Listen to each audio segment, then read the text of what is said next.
Hello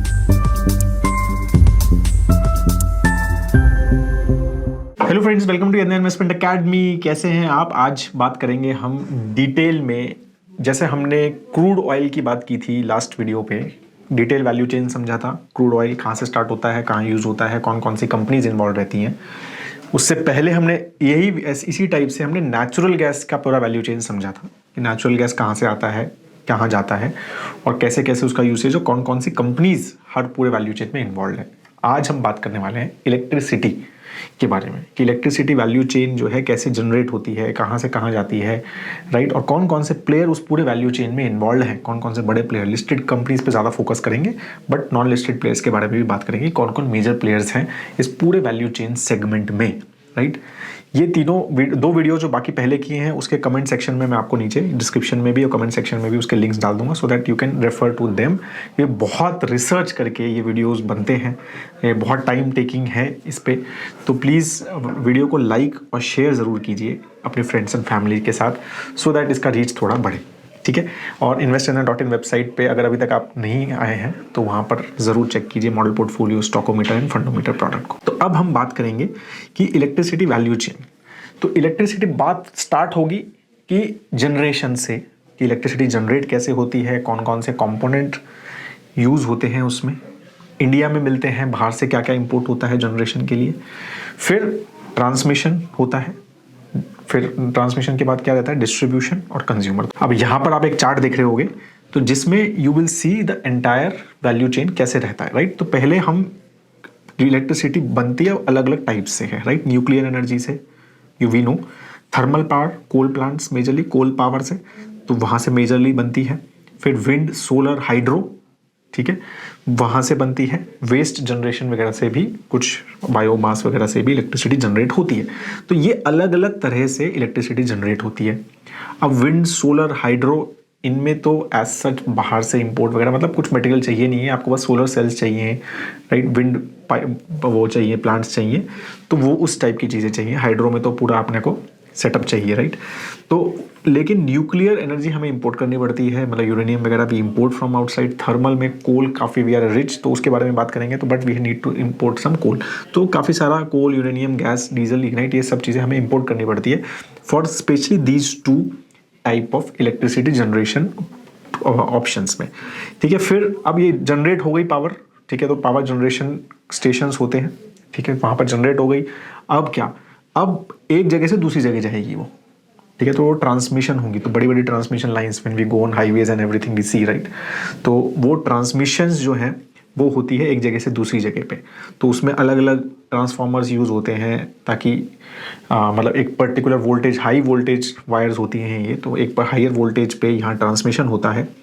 फिर जब transmission एक जगह पे पहुँच जाता है, सपोज जनरेशन हुआ उड़ीसा स्टेट में, और अब वो पावर को लेके जाना है हमें सपोज दिल्ली में, राइट, तो दिल्ली तक तो ट्रांसमिशन हुआ। फिर वहाँ पर दिल्ली, जब वो वहाँ का जो पावर स्टेशन है, वहाँ पर जो डिस्ट्रीब्यूटर है, जिसको हम डिस्कॉम्स भी बोलते हैं, ठीक है, पावर डिस्ट्रीब्यूटर कंपनीज को, तो वो डिस्कॉम्स जो हैं वो प्ले करते हैं, तो वो उसको फिर स्टेप डाउन करते हैं, उसको अपनी वोल्टेज पे लेके आते हैं, then they distribute within the city या विद इन द विलेज और वट एवर, राइट। और फिर वहाँ पर वो छोटे जगह से अपना वहाँ पर पहुँचती है इलेक्ट्रिसिटी। फिर कंज्यूमर्स के पास जो है एक और पास में एक और सब वोल्टेज होता है, वहाँ पर भी एक ट्रांसफार्मर होता है जो बिल्कुल नियर रहता है आपके एरिया के। फिर उससे भी वो स्टेप डाउन होता है एक वोल्टेज पर्टिकुलर पे जाके, जो आपको आपके हमारे स्विच में और हमारे घर पे चाहिए उस वोल्टेज पे जाके, तो फिर वो industries, commercial, logistics and house holds पे इस तरह से ये चीज़ें होती हैं, ठीक है। इसमें एक नेशनल लोड डिस्पैच सेंटर एक गवर्नमेंट का है जो कि ये सारी चीज़ें ओवरव्यू करता है कि भाई पावर जनरेट कहाँ हो रही है, ज़रूरत कहाँ पे ज़्यादा है, तो वहाँ से वहाँ जाएगा। तो पूरा ग्रिड मैनेजमेंट होता है, क्योंकि भाई अलग अलग जगह पे जनरेट हो रही है, तो कहीं पर ज़्यादा चाहिए, कहीं पर कम चाहिए।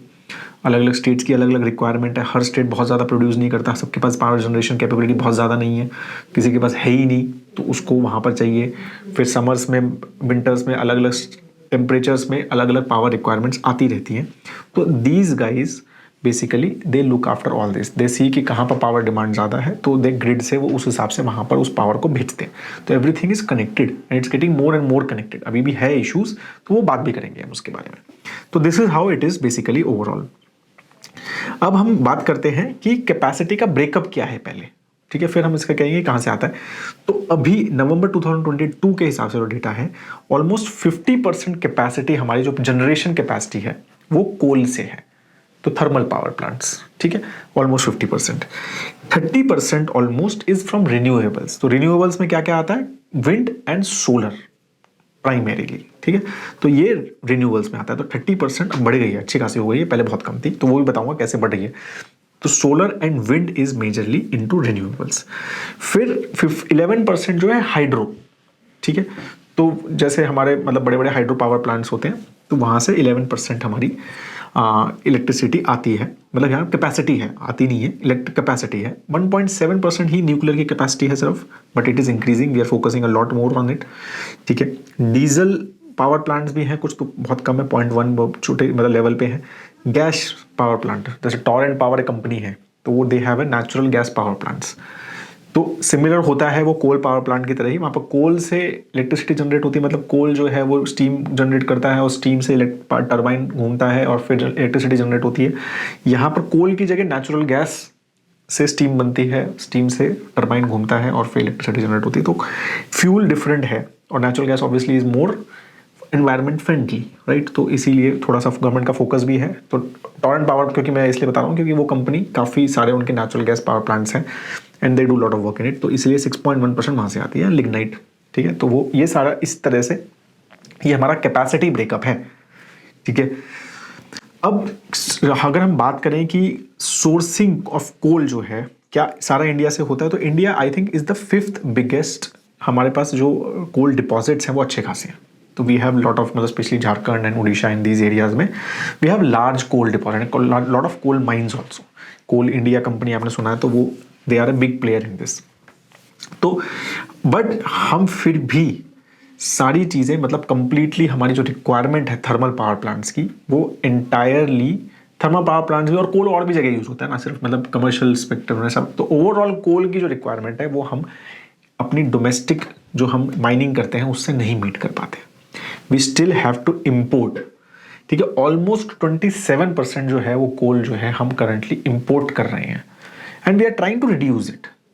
और उसके मल्टीपल रीजंस हैं जो इंपोर्ट कर रहे हैं। एक तो कुछ एक पर्टिकुलर क्वालिटी ऑफ कोल जो है हमारे पास नहीं है, हमारे पास बहुत हाई क्वालिटी कोल नहीं है जो इंडस्ट्रीज में यूज़ होता है, पावर में यूज़ हो सकता है वो, बट इंडस्ट्रीज वगैरह में यूज़ होता है, तो वो हम इंपोर्ट करते हैं, ठीक है। और then there are lot of power plants जो मतलब बने ही इस तरह से हैं कि they are closer to sea ports, ठीक है, they are not in Jharkhand and Orissa in these area जहाँ पर कोल डिपॉजिट्स हैं। तो लॉजिस्टिक एक बहुत बड़ा कंसर्न हो जाता है कि वहाँ से वहाँ कोल जाना बहुत महंगा पड़ जाता है and we still don't have that kind of infrastructure yet, we are working on it but still don't have that.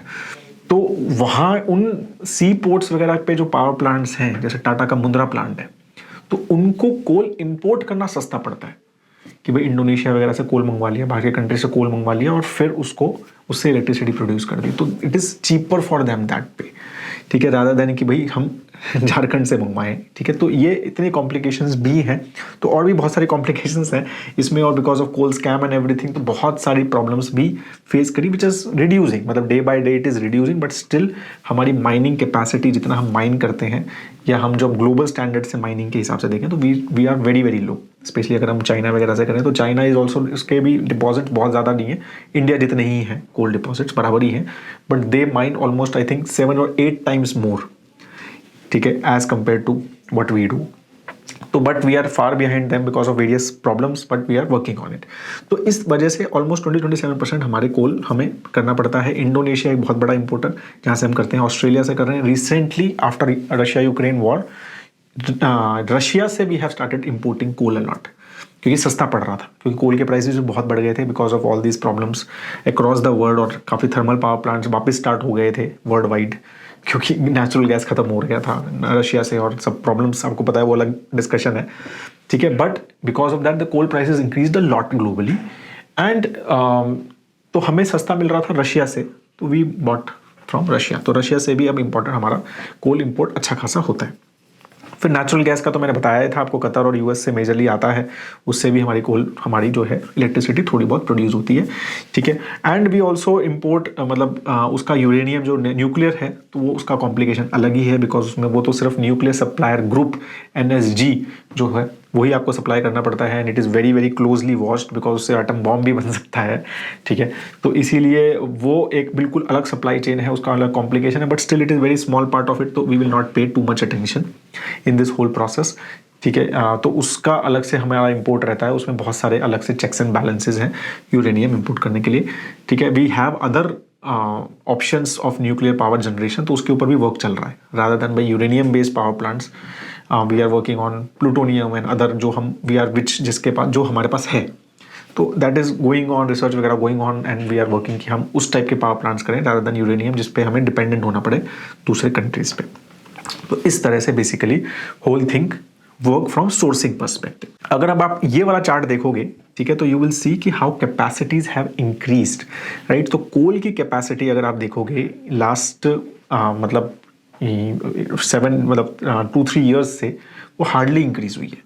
Thermal power plants नए एडिशन हो ही नहीं रहे हैं, नए थर्मल पावर प्लांट्स पे इन्वेस्टमेंट हो ही नहीं रहा है। जितने भी नया कैपेसिटी जनरेशन जो नई आ रही है वो मेजरली सोलर और विंड में आ रही है, मतलब सोलर में आ रही है, रादर विंड में भी बहुत ज़्यादा नहीं आ रही है। तो सोलर कैपेसिटीज़ बहुत फास्ट इंक्रीज कर रहे हैं, and you can see this green chart here कि कैपेसिटी जो मेजरली इंक्रीज हो रहा है वो सोलर से ही हो रहा है, रादर देन अगर आप देखोगे कोल जो है वो ऑलमोस्ट स्टैग्नेंट है, बाकी सब नेचुरल गैस भी बहुत ज़्यादा इंक्रीज नहीं हुआ है, और स्पेशली अभी तो और भी स्लो हो गया है because of high natural gas prices. Diesel तो बैड ही प्रोडक्ट है।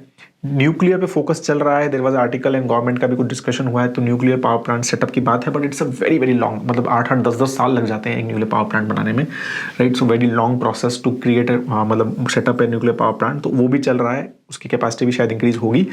Hydro again is a very very high investment oriented, बहुत हाई इन्वेस्टमेंट चाहिए, वाटर का गेम है, फिर आगे भी बहुत सारे उसमें कॉम्प्लिकेशंस रहते हैं, राइट। तो that is not easy to scale, ठीक है। तो इसीलिए मेजरली जो सबसे फोकस सबसे ज़्यादा चल रहा है वो सोलर पे चल रहा है, विच इज़ इम्प्रूविंग कैपेसिटी, मतलब ओवरऑल उसकी एफिशिएंसी भी इम्प्रूव हो रही है, and we are a good as a nation, we are मतलब blessed with lot of sunlight, ठीक है ना। तो इट इज़ हमारा जो PLF फैक्टर है, जो प्लांट लोड फैक्टर होता है, मतलब हम जितना क्रिएट कर पाते हैं as compare to European countries या दूसरे कंट्रीज से, तो we have a better efficient, मतलब हम ज़्यादा इलेक्ट्रिसिटी प्रोड्यूस कर पाते हैं because we have more solar power, right. हम मतलब बिकॉज ऑफ हम ट्रॉपिकल रीजन में आते हैं, तो इस तरह से मेजरली ये चीज़ें चलती हैं, ठीक है।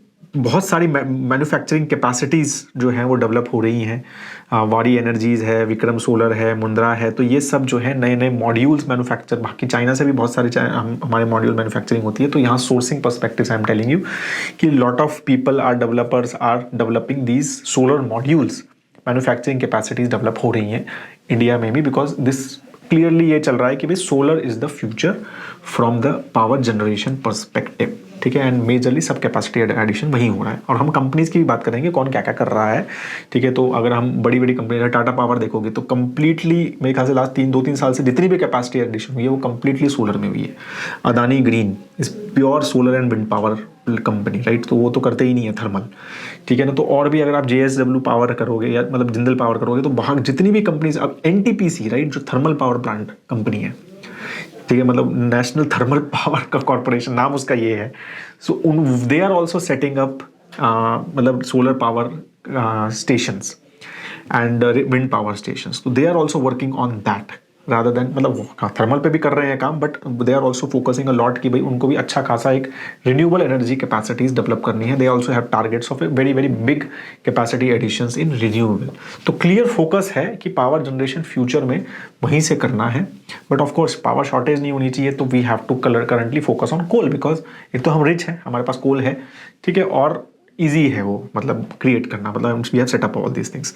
तो ये सारी चीज़ें हैं, अब अगर हम कैपेसिटी स्टैट्स के बारे में देखें कुछ, मतलब तो ये नंबर्स इस वैसे कुछ इंपॉर्टेंट नहीं है, but still just to tell you कि कौन से स्टेट्स सबसे ज़्यादा कैपेसिटी है। तो Gujarat has highest capacity too, मतलब 44 गीगावाट्स की कैपेसिटी है उनके पास पावर जनरेशन की। फिर नेक्स्ट इज महाराष्ट्र, बराबर ही है, फिर राजस्थान है, फिर तमिलनाडु है, फिर कर्नाटक है। ये टोटल कैपेसिटी के हिसाब से, रिन्यूएबल के हिसाब से सबसे ज़्यादा राजस्थान के पास रिन्यूएबल कैपेसिटी है। देन कर्नाटक, तमिलनाडु, गुजरात एंड महाराष्ट्र के पास रिन्यूएबल कैपेसिटीज़ हैं।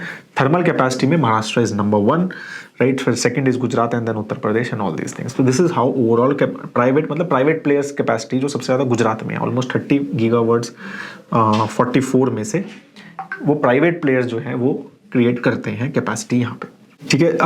नेक्स्ट अगर आप देखोगे पावर जनरेशन कैसे इंक्रीज हो रहा है, राइट, ओवरऑल, तो यू विल सी कि देयर इज अ, मतलब लास्ट 10-12 ईयर्स में 5% से जो है हमारी पावर जनरेशन कैपेसिटीज जो हैं वो बढ़ रही हैं, और हमारा शॉर्टेज डिक्रीज हो रहा है, सिग्निफिकेंट डिक्रीज हुआ है शॉर्टेज ऑफ पावर आफ्टर 2012-13 के बाद, ठीक है। तो ऑलमोस्ट अगर आप देखोगे उससे पहले 8-10% का पावर शॉर्टेज था कंट्री में, ठीक है। वो डिक्रीज हो के अब जो है we are very close to 1 less than 2%, 1% के आसपास ही हम पावर सरप्लस होने वाले हैं, ठीक है। तो we are just less than 2% हमारा पावर शॉर्टेज रह गया है।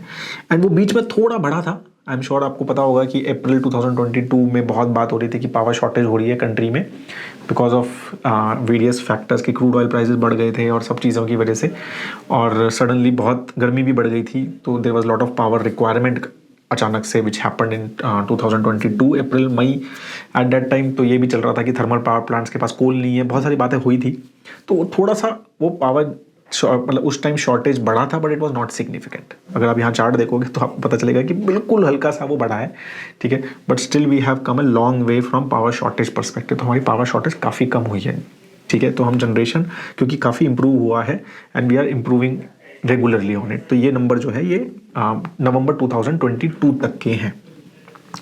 Peak demand versus shortage trend, right. तो आप देखोगे कि पीक डिमांड का क्या आया है हमारा, राइट। तो सबसे पीक डिमांड जो है अब ऑलमोस्ट 200 गीगावाट के आसपास है, ये मेगावाट में है नंबर, राइट। तो 220-230 गीगावाट हमारी पीक डिमांड रही है। और उस टाइम पे इस बार जब ज़्यादा रही 2022-23 में, जैसे मैंने बोला अप्रैल मई में रहा, तो हमारा पावर शॉर्टेज उस टाइम पे कुछ टाइम पीक डिमांड टाइम पे थोड़ा ज़्यादा रहा था, ऑलमोस्ट 4% रहा था, but otherwise it went as I said 1 और 2% तक, ठीक है। पीक डिमांड के हिसाब से I am saying power shortage eight that time, not the वो लास्ट जो चार्ट था वो ओवरऑल ईयर के हिसाब से पावर शॉर्टेज है, वो पीक डिमांड के हिसाब से है ये, ठीक है।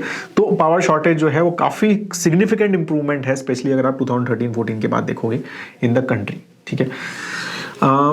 अब जो है बात है कैपेसिटीज़ की, तो बात कर ली, ठीक है, कि कैपेसिटी है इतनी जनरेट करने की, बट कौन कैपेसिटी को फुल यूज़ कर रहा है और कौन नहीं कर रहा। सोलर की कैपेसिटी तो है 24 आवर्स, लेकिन सन तो 9-10 घंटे के लिए आता है ना, तो चलता तो वो 10-12 घंटे ही है सोलर है। रात को सन ला दोगे तो वो रात को भी चलेगा, कैपेसिटी है, लेकिन इलेक्ट्रिसिटी जनरेट नहीं होती है रात को सोलर से, ठीक है। सिमिलरली विंड, जब हवा चलेगी तेज तो हमारी कैपेसिटी तो है कि अगर फुल तेज चलेगा तो हम उतना कर सकते हैं, लेकिन डिपेंडेंट ऑन कि विंड की स्पीड क्या है, विंड कितनी चल रही है, तो उसके हिसाब से पावर जनरेट होती है, ठीक है।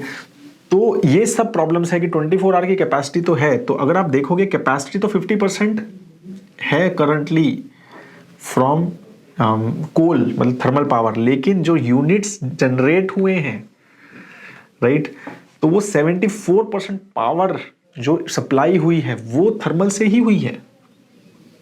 कैपेसिटी 50% ही है, लेकिन बिकॉज इट्स मोर एफिशिएंट, क्योंकि वो 24 आवर चल सकता है वो प्लांट, राइट।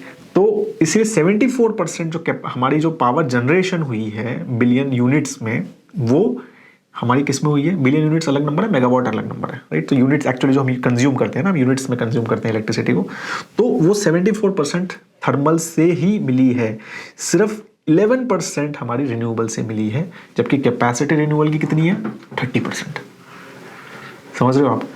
तो ये चीज़ हमें समझनी है कि कैपेसिटी रिन्यूएबल की बहुत ज़्यादा होती है, सोलर की कैपेसिटी ज़्यादा होती है, लेकिन वो करता बहुत कम है, तो उसका मतलब प्लांट लोड फैक्टर जो होता है, जो कैपेसिटी यूटिलाइजेशन बोल सकते हो आप, वो 20-25% के आसपास ही होता है, उससे ज़्यादा नहीं होता वो, ठीक है, तो इसकी वजह से ये चीज़ आप समझ लीजिए कि कैपेसिटी तो हमें 30% है, तो कैपेसिटी हो सकता है कि सोलर की किसी दिन 50% पहुंच जाए, लेकिन उसमें से कितनी एक्चुअली इलेक्ट्रिसिटी प्रोड्यूस हो रही है वो भी इंपॉर्टेंट है।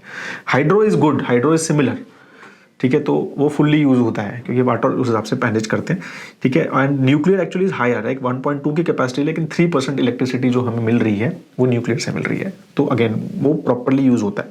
तो सोल एनर्जी का आपको ये भी समझना है कि किस तरह से चलता है, capacity is different and actual energy production is different, ठीक है। तो ये चीज़ मैं आपको यहाँ पर समझाना चाह रहा था। अब हम बात करते हैं कौन कौन सी कंपनीज हैं, ठीक है।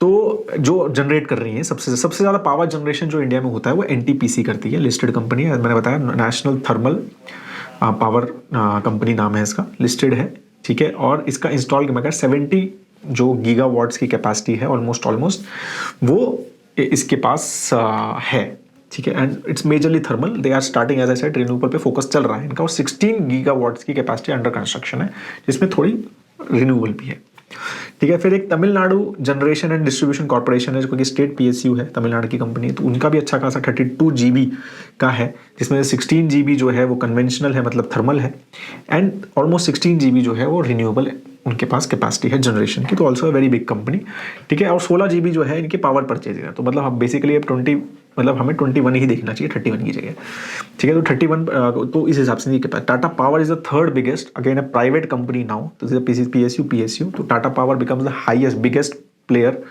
करंटली, तो उनकी अराउंड 14 गीगावाट्स की कैपेसिटी है, ठीक है। और again as I said they are increasing a lot on renewable perspective, ठीक है। तो उनकी रिन्यूएबल जो है एवरी क्वार्टर में अगर हम बात करेंगे तो एवरी क्वार्टर में रिन्यूएबल परसेंटेज बढ़ता रहता है। Adani power is primarily a thermal player, ठीक है, तो they have a 13.6 very close to what Tata. Maharashtra state power generation state PSU है जो जनरेट करता है similar around 13 gigawatts.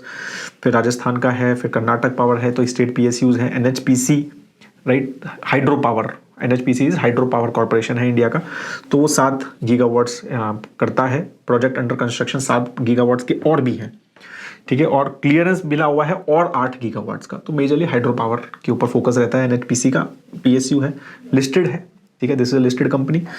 Gujarat state electricity corporation का 7 जीबी का है, ठीक है। अदानी ग्रीन, बहुत बात होती है राइट अपने, तो purely renewable energy company 6.7 GB का करंटली कैपेसिटी है, ठीक है। Operation they have a 10 gigawatts की कैपेसिटी है अंडर कंस्ट्रक्शन एंड 3 की almost under construction, near construction है, ठीक है। सो दे विल बिकम, मतलब काफ़ी फास्ट बढ़ेंगे क्योंकि इनकी ग्रोथ जो है वो काफ़ी अच्छी है और मतलब बहुत एग्रेसिव प्लेयर है, ठीक है। So these are the top players जो जनरेट कर रहे हैं इलेक्ट्रिसिटी इंडिया में। Then there are lot of others, ठीक है, and there are some captive plants as well, मतलब इवन सीमेंट कंपनीज के पावर प्लांट्स हैं, ठीक है। तो बहुत सारे पावर प्लांट है, मतलब टोरेंट पावर भी है, तो और बहुत सारे पावर प्लांट्स हैं। टोरेंट पावर भी एक ठीक ठाक प्लेयर, बड़ा प्लेयर है जो कि जैसे मैंने बताया नेचुरल गैस से करता है, and they also have a thermal power plant, ठीक है, तो वो भी है।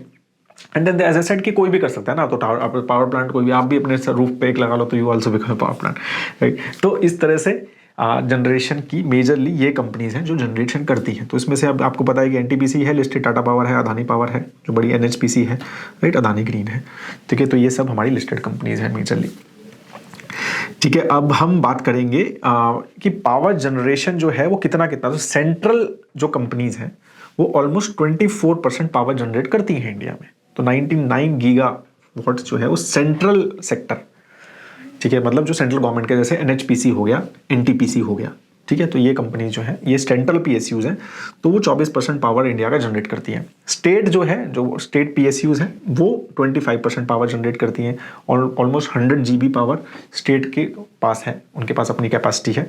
एंड 200 जीबी कैपेसिटी जो है वो है हमारे प्राइवेट सेक्टर के पास, तो उसमें बड़े player we have already talk, ठीक है। तो बहुत सारे प्लेयर्स हैं इसमें पावर जनरेशन में, एंड तो वो ऑलमोस्ट 50% जो है प्राइवेट सेक्टर जो है ओन करता है पावर जनरेशन इन इंडिया, ठीक है। तो this is latest data 30 November 2000 central electricity authority से आया। अब हम बात करते हैं, ये बात हो गई हमारी जनरेशन की। अभी कोई question, I hope that power generation पे तो कुछ नहीं है आपको, कंपनीज भी बात हो गई, कैसे जनरेट होता है, कौन कौन सी पावर है, किस टाइप का है, सब चीज़ें समझ आ गई हमें, ठीक है। अब हम बात करेंगे नेक्स्ट वैल्यू चेन की। पावर जनरेट हो गई, अब है ट्रांसमिशन, राइट। जनरेट होके वो ट्रांसमिट होती है, एक जगह से दूसरी जगह। तो जनरेट कहाँ हुई, सपोज महाराष्ट्र में हुई, ज़रूरत कहाँ है, बिहार में है, तो वहाँ ट्रांसमिट होगी, राइट। तो वो ट्रांसमिशन कैपेसिटी वो किलोमीटर में होती है।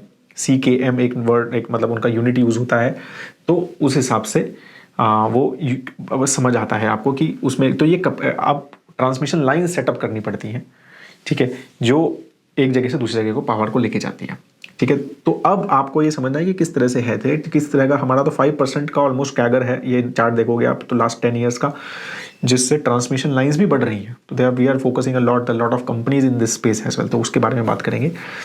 तो which are doing this transmission of power from one place to another, ठीक है। They are setting up all this towers, they are setting up all this wires, high tension wires, और वो एक जगह से दूसरी जगह को लेके जाते हैं। अब इसमें बहुत सारी चीज़ें हैं, बहुत सारे लॉसेज होते हैं, तो उस पर मैं बात करेंगे आगे कि ट्रांसमिशन में लॉसेज होते हैं, किस टाइप के वायर्स हैं, सब चीज़ें हैं, क्योंकि वो रेजिस्टेंस वगैरह पे अपने लॉसेज भी होंगे, तो उसको कैसे कम करना है। टेक्नोलॉजीज इंप्रूव हो रही है, मेटल्स इंप्रूव हो रहे हैं, तो वो आगे आगे वी आर इम्प्रूविंग।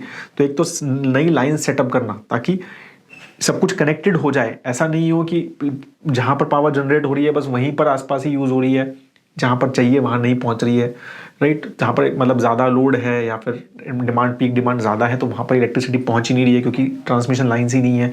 तो वो बहुत इंपॉर्टेंट हो जाता है कि ट्रांसमिशन लाइन्स जो है वो हमारी सेटअप रहे, क्योंकि हमारा जो मेजरली कोल रिजर्व है, जो सबसे ज़्यादा पावर 74% इलेक्ट्रिसिटी जनरेट वहीं से हो रही है, ठीक है ना। तो वो मेजरली सेंट्रल और ईस्टर्न रीजन में है, जैसे मैंने बताया आपको, झारखंड एरिया में है, इस सब एरिया में है।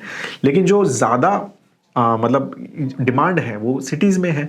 सिमिलरली अगर हम रिन्यूएबल में भी बात करें ना, सोलर और विंड वगैरह, वो भी तमिलनाडु, आंध्रा, कर्नाटक, राजस्थान, महाराष्ट्र, इसमें ज़्यादा है, बिकॉज दे आर मोर, मतलब या तो विंड ज़्यादा बेटर है, जैसे सोलर राजस्थान में सोलर बेटर है, गुजरात में भी सोलर पावर ज़्यादा है, लेकिन जैसे लद्दाख में विंड बहुत ज़्यादा है। तो इस तरह से तो ये भी एक स्पेसिफिक एरिया में है, ऐसा नहीं है आप कहीं पर भी लगा सकते हो, right.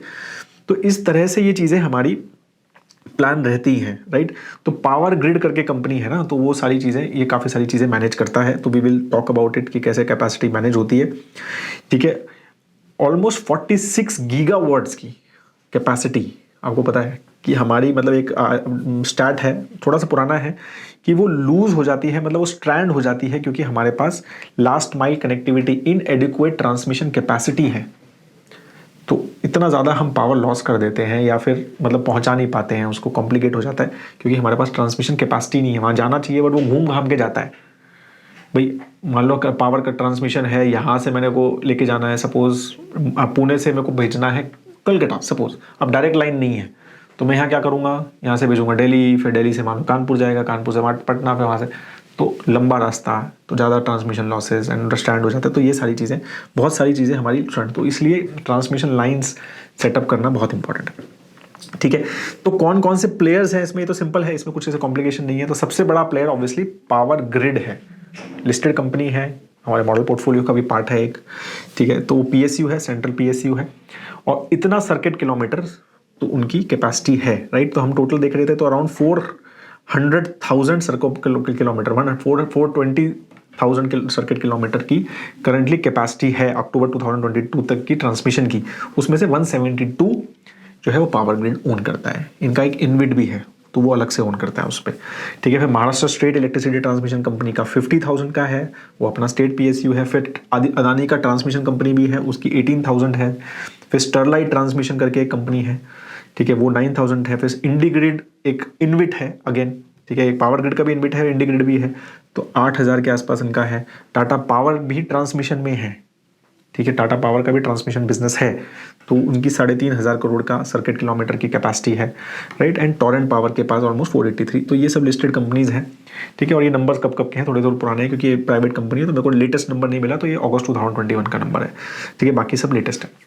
So this is how basically the big power transmission players are there in India. Then there are a lot of smaller players, क्योंकि ठीक है, and lot of state PSUs which are there which do transmission as well, ठीक है। तो but this is increasing and lot of focus is on government की इसको increase करना है, and we have seen right CAGR भी हमारा 5% का है, तो ऐसा नहीं है कि खराब है, but we are increasing it, ठीक है। तो अब ट्रांसमिशन है, तो एक सिटी से दूसरी सिटी तो पहुंच गया, एक स्टेट से दूसरे स्टेट तो पहुंच गया, वहाँ पर डिस्ट्रीब्यूशन, वहाँ पहुँचने के बाद या तो लोकल डिस्ट्रीब्यूशन जैसे होता है, जैसे सिटी गैस डिस्ट्रीब्यूशन की बात की थी ना हमने, CGD नेचुरल गैस, अगर आपने वीडियो देखा था मेरा, ठीक है। तो उसी तरह से डिस्ट्रीब्यूशन कंपनीज होती हैं और डिस्कॉम्स बोलते हैं, ठीक है।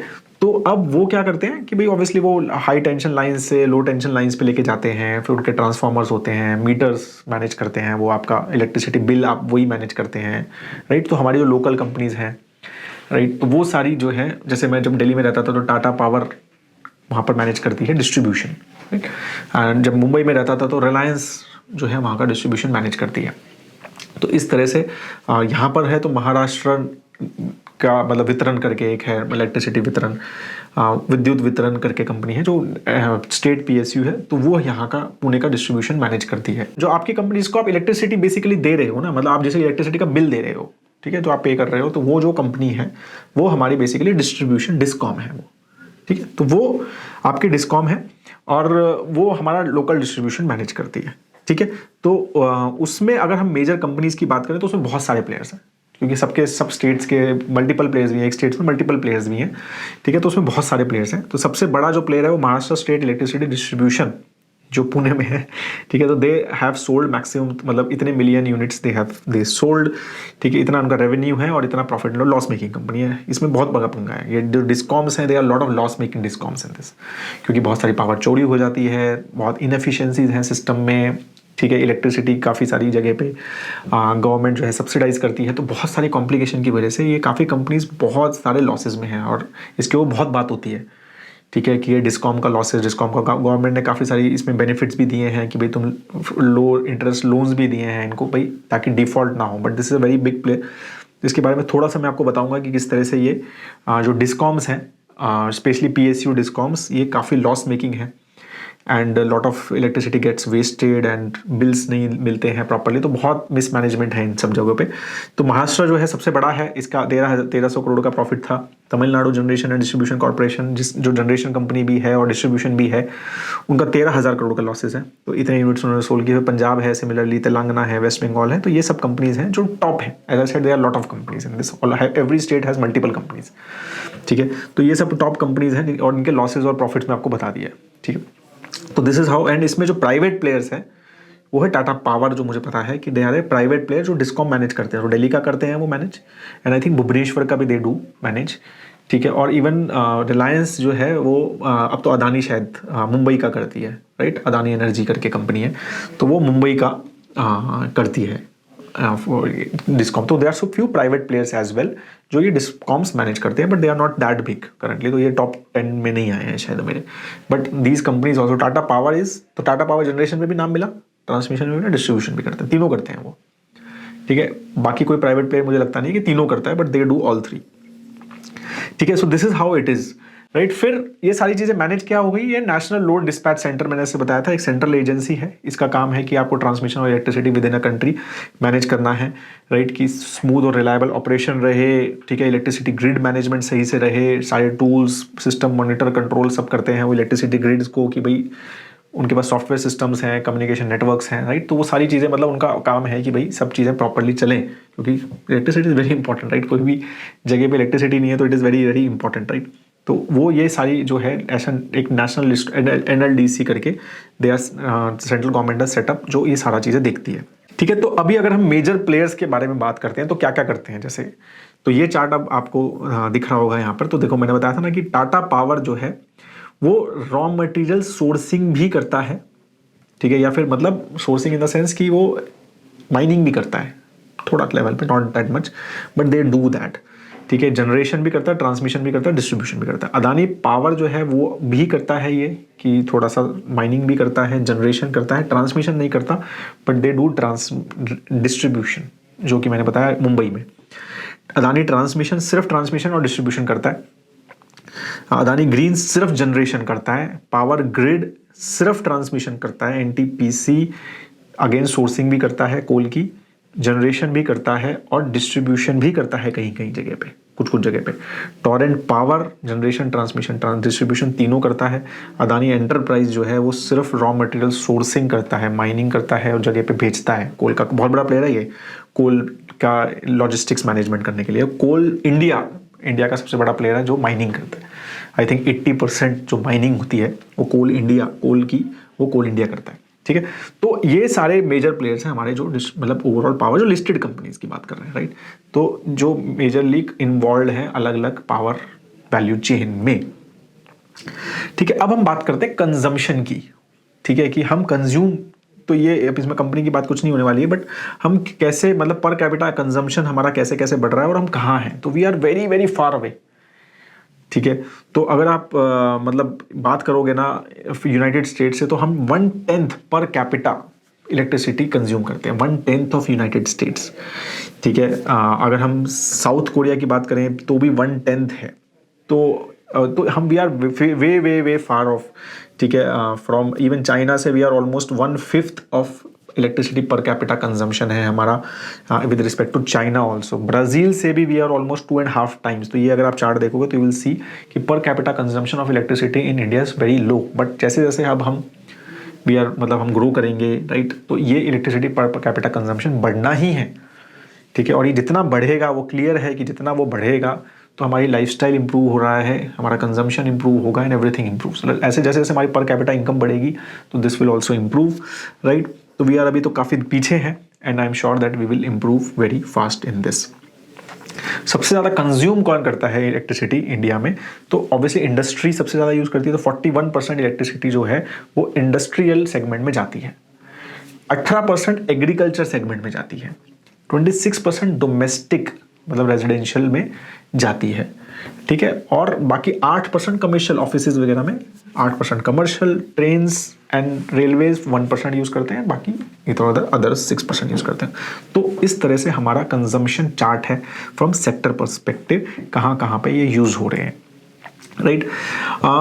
अब हम बात करते हैं कि मेजरली चैलेंजेस क्या हैं पावर सेक्टर के इस टाइम पे करंटली। तो सबसे बड़ा चैलेंज तो है हमारा कोल शॉर्टेज, कि अभी भी हम माइनिंग इतना नहीं कर रहे हैं, हमारी माइनिंग एफिशिएंसी अच्छी नहीं है, लॉजिस्टिक चैलेंजेस बहुत ज़्यादा हैं, कोल को एक जगह से दूसरी जगह ट्रांसफ़र करने में। रेलवे हमारी अभी भी इतनी इक्विप नहीं है, बहुत सारी बातें चल रही हैं, इंप्रूव हो रहा है, but still we are not that. तो अभी भी कोल का शॉर्टेज आता रहता है। ठीक है, लास्ट ईयर ही आया था, तो वो अभी भी प्रॉब्लम है। We are still dependent on import because of that, right. तो हमें import prices because of that हमारे ग्लोबल प्राइजेस पे, अब जैसे कोल के प्राइस बहुत बढ़ गए, नेचुरल गैस के प्राइस बहुत बढ़ गए, क्रूड ऑयल के प्राइस बहुत बढ़ गए, तो ऑब्वियसली इलेक्ट्रिसिटी महंगी हो गई।